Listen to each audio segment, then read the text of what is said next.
In the last 60 days, my Amazon business has done over $170,000 in sales. This is my live dashboard. As you can see, if I refresh the page, everything updates. As you can see, 170,000. This is my live dashboard.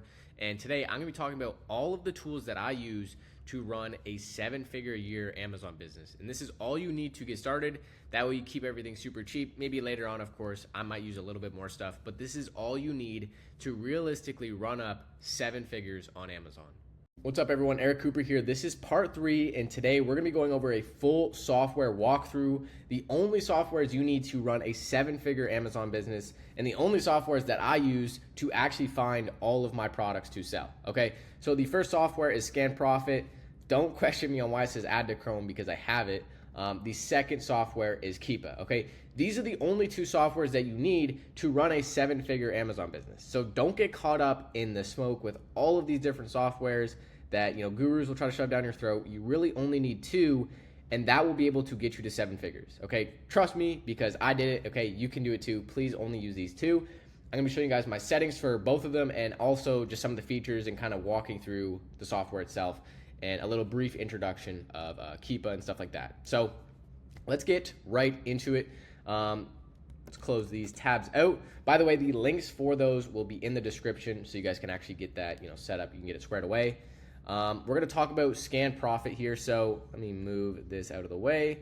So the biggest thing that is going to be the most beneficial to you guys here is going to be the scan score. So Scan Profit has the scan score feature, which is the most important feature here, because when you're a new Amazon seller, you don't know how to know if a product's good to sell. You don't know anything about demand, sales, Keepa. You don't really know anything yet. So essentially what the scan score does is it basically takes into account the price fluctuations, the amount of competitors on the listing, the sales per month, the listing age, so how long the actual listing's been around, the review count, the rating. It takes all of these things to account to basically formulate a scale 1 through 10 on how good the product actually is to sell, okay? So this is going to help you if you're brand new to Amazon and you don't know whether or not a product is good. It's basically like having someone overview all of your products for you. So if you're above like a 6.0 out of 10, usually that's a pretty good product to go ahead and purchase and test buy and give it a shot, okay? It is super, super important. You need this, especially if you don't really know what you're doing yet in Amazon. So the other features that are going to be really big here, I really enjoy using the ranks and prices feature, mainly because what you could have is basically, just set the 90-day ranks and averages, right? And the reason why that's good is because you can basically see what you're actually going to make, right? So let's just say, for example, our buy cost here is $36, right? We're making like $10 profit a unit, but you want to make sure that the product's actually consistently selling and is consistently selling at that price. So what you can do is, instead of just looking at current, you can look at the past 90 days. You can see the average BSR. You can see the average buy box. That way you can actually make sure that the product is going to sell, the price isn't going to change, all of those things. Okay, so that's why I use ranks and prices. We also have alerts on here, so we see this product is coming up as a meltable, so that might not be good, right? We can't really FBA certain meltable products. This one doesn't look like a meltable, so it could be a false positive, but can happen. But yeah, that's good to have just some of these alerts. Amazon doesn't hold the buy box. You really want to avoid Amazon. That also gets factored in to the scan score feature, so don't worry. It's thinking about that. This is the profit calculator, so you can actually see what your fees are. If you were to store it for 12 months, how much you'd be paying in storage. All the fees here, you can toggle between FBM, so if you want to FBM your products and your buy cost or your shipping cost is $5, this is your profit. You get to see all that different stuff, okay? And quantity right here, this is super nice. So anytime I'm about to purchase a product and say, I'm buying 40 units, I just want to see, okay, this is what my sales will be, this is what my profit's going to be, just so you have an idea of what to expect. Super, super nice there. We have our charts here, so we can actually see kind of how consistent the price has been, the sales rank chart, as well as the offer count chart right there, which we'll get into a little bit more too with just Keepa. And then the offers tab, this is where you're going to be able to find all of your products to sell, okay? The biggest thing, and I'm going to be kind of covering this in the next video when we actually go over the best sourcing strategy for a beginner, we're going to be talking about kind of how to use Scam Profit to basically find all of your products to sell, okay? So usually we're going to be using the offers tab, and I'll just open up this seller as an example really quick. Let me go back here. We'll open up him, and I'll show you guys kind of why we use this software. We also have some buy box statistics here. That way you can make sure your product is actually rotating, the buy box. You're not going to get any sales. So that's super helpful there. And yeah, the reason why we're using this is basically so we can actually see other people's stores. So we can see this guy, he has 0 reviews, doesn't have a lot of products, he only has 2 products, but we can look at all of the products he's selling and actually copy every product that he's selling. This is the best strategy to start selling on Amazon because you're looking at products that have been vetted by somebody else, and it's a matter of just finding where they're getting it from at that profitable price. Now, like I said, I'm going to be covering this in my next video, a full walkthrough, how to actually find products, the best way to look for discounts, what products you should be opening versus what products you should be avoiding, how to make it easy. So make sure you actually check out the next video in the series to learn how to do that. But that's pretty much a quick overview of some of the features. These are the settings that I primarily use when it comes to the back end. So just hit these settings at the back there. So buying criteria, minimum $3 profit, minimum 25% ROI. You can adjust this if you wanted to do like $5 profit minimum. I don't mind doing $3, okay? It's up to you what you want to do, right? Play with it. If you have a prep center, any prep cost, you could input that. I like doing the math myself, but if you want to just add in, say your prep cost is $1.25, you could add that in and it'll do the math for you. That way you don't have to do it. I just personally don't do that. Inbound shipping fee, I use 0.6, so this is basically your per pound shipping fee, okay? Use 0.6, it's usually you're gonna be a little bit less than that, but I like to do a little bit more just so it's a cushion. And this is only for FBA, okay? Keep in mind this is only for inbound shipping to FBA warehouse, okay? Now, if you're gonna be doing FBM, you can also input a fixed FBM cost. Now, this number will always adjust based on the weight of the product. Like an item like this, super small, super light, FBM is not gonna be expensive here. So, that's why I don't really recommend using like a fixed cost here because it is gonna vary based on product. So just input it as you're going through, as you're searching through products, you can kind of input it on your own. Local fulfillment, this is basically what fulfillment method you're doing. So if you're doing all FBA, just hit FBA. That way it basically displays the fees according to you doing FBA. So that's what I have. If you do FBM, select FBM here. And then these are all my settings here. I like to have all of these toggled on so I can see all my metrics, show break even, offer summary, all that stuff I like to have on. These are my panels here. You can move these around if you want. I don't play with them too much, but those are my settings. Now, let's talk about Keepa, okay? Keepa, make sure you get the paid version of Keepa, okay? There is a free version and there's a paid version. When you just add the Chrome extension, it is gonna be on the free version.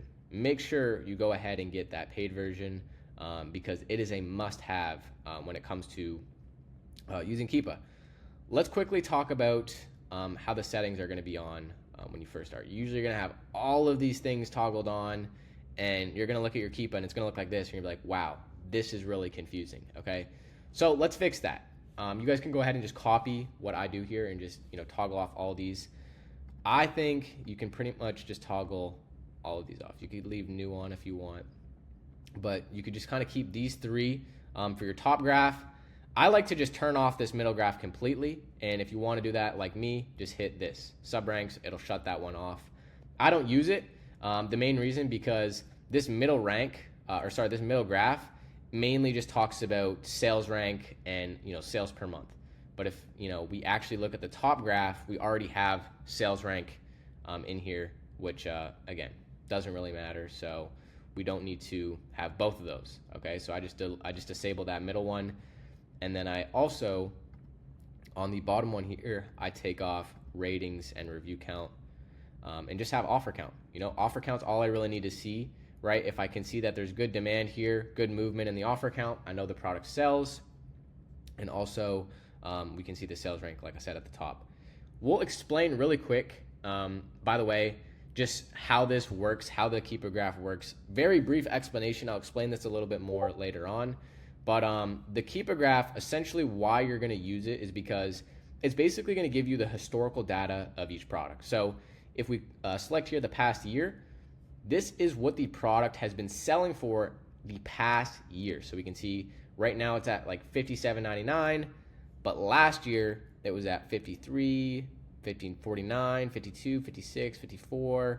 We can see all these different prices that it's been at. And so why that's important is because typically you're going to want to see a product where the price has been pretty consistent, right? You want to see a product where it's kind of been, a little bit up and down, but nothing drastic, right? Because if you sell it at that low, you're probably going to be losing money. You want to see stuff that's kind of consistent.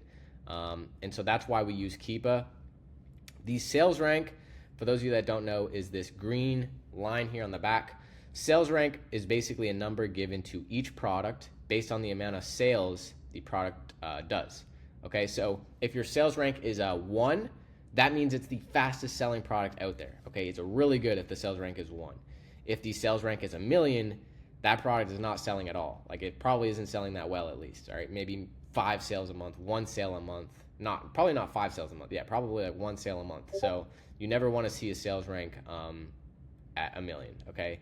But this one, being at 100,000, it's good. We can see here, Scan Profits telling us we're around 50 sales a month.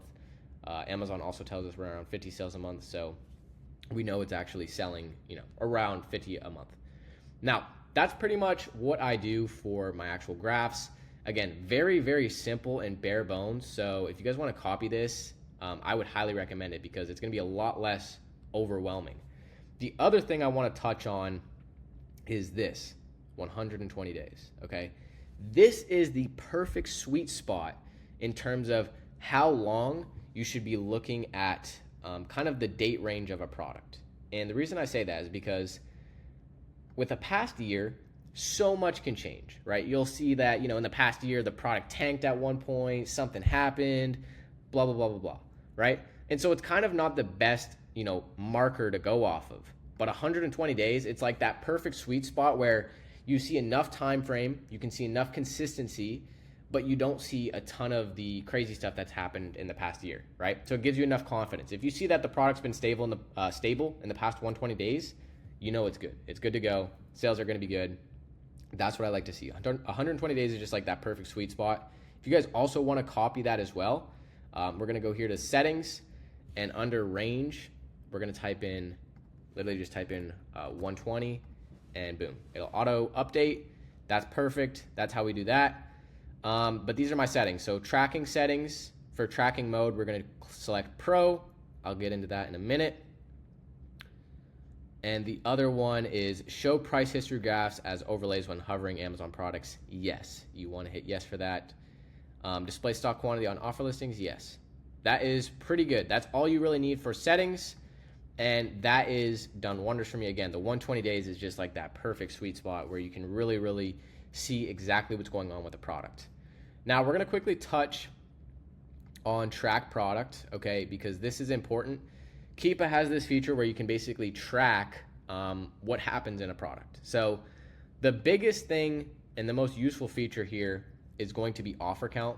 Again, offer count is basically the amount of competitors on a listing, okay? So this blue line is the amount of competitors on this listing, okay? So right now we have 11 competitors.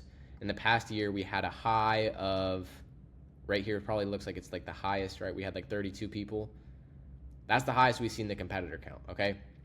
That is what the offer count is. It's how many competitors are on the listing. And so what you can do, the important thing to know about offer count is offer count basically dictates everything. So offer count typically is going to dictate price. It's also going to kind of dictate the sales a little bit, because if there's a lot of sellers on the listing, the sales aren't going to distribute as evenly, because, if there's 100 sellers on a listing that sells 50 times a month, no one's really going to be getting many sales because there's just so many people on the listing, okay? And so the reason why track product is pretty useful is because, like, let's say, we were selling this product and we had over 30 people jump on the listing, and the price kind of starts shooting down because we just have so many people on the listing now. What you could actually do is you can click track product. Let's delete buy box here. And if we scroll down, we'll see offer count, right? If you don't see all of these options, it's because you didn't change the backend settings to pro. Okay, you need to make sure you change it to pro. Okay, and you'll see this new offer count option. So let's say we had those 30 people jump on the listing. It kind of ruined it, right? It's not selling as good. It's not selling it for as much profit. What we can do is we can actually set it so like, you know, we basically wait till all 30 of those people sell out and Keepa notifies us. So it's like, okay, all 30 of those people sold out. Now the listing's probably back to, you know, the price it was selling before. It's probably good to go again. And it just gives you a notification. So we could input, you know, for example, just 10, right? Let's say we had the 30 people shoot up, right? It went up to like 40 sellers on the listing. Now we can have Keepa alert us when there's 10 or less sellers on there again, when it's super good, it's selling super well, and you know, you can make a lot more money with it. That feature alone is very good. I underutilize it all the time, so don't underutilize this. Obviously, I know this is a lot to take in, so you know, don't worry about it too much, but it is something that is useful in the future. The biggest things you guys are going to want to learn and take away from this video is going to be learning how to use the Keepa graph, right? Top one here is going to be pricing related, looking for that consistency. Bottom one here is offer count. How many competitors are on the listing? Very, very important. That one is going to be your most important graph for sure, because it always dictates price. And so it's usually the most important anyways. Believe it or not, price is not the most important. It's actually offer count. So yeah, learning how to use that is going to be important. And then in the next video, we'll talk about, you know, using ScamProfit a little bit more, how to actually find all of your profitable products and the best way to go ahead and do that. Hopefully you guys enjoyed this. These are my settings one more time here on the right for the legend. So you guys can go ahead and just, you know, take a picture, screenshot it, whatever. Copy these settings. Make sure you use 120 days. I'm telling you, this is going to help you a ton more. But yeah, hopefully you guys enjoyed this software guide and setup, little walkthrough video. We're going to touch on ScamProfit a little bit more in the bit. But yeah, if you guys enjoyed this and you guys want to attend that live training event, go ahead and register below this video, as well as you could always apply to work with me directly and just, you know, have me help you basically scale the business up. If you're, you know, struggling to find products, you're struggling to get engaged, struggling with some of that stuff, I can go ahead and get you some help. So yeah, see you guys in the next one. Peace.